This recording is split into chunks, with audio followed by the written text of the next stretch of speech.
بعد اذنكم، بعد اذنكم، عشان نبقى حلوين مع بعض ونبقى حبايب، وربنا يبارك لنا في عمرنا ويبارك لنا في قرشنا. الناس اللي ما بتحبنيش بعد اذنكم تخرج من صفحتي لو سمحتوا، عشان انا تعليقات الفيديو الكفته ناس كتيره جدا جدا جدا تعليقاتها سخيفه شبهها، وانا بصراحه ما بحبش كده.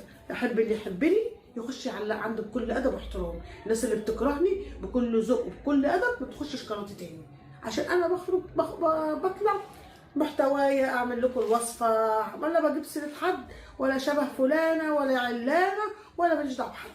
سيبوني في حالي، خلينا عايشين اليومين بتوعنا دول بادبنا واحترامنا وفي حياتنا وشايفين محتوانا.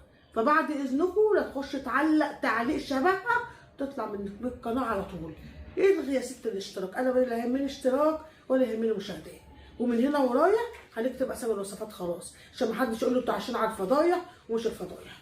عملنا فيديو مشتريات هنقول فيديو مشتريات، فيديو كفته هنقول فيديو كفته، اي فيديو يا جماعه انا هصوره هنكتب عليه خلاص، عشاني انا وعشان متابعيني، الناس اللي بتحبني، الناس الجميله اللي متابعاني من زمان وبتعلق لي تعليقات حلوه. انا يعني احب ارضيهم.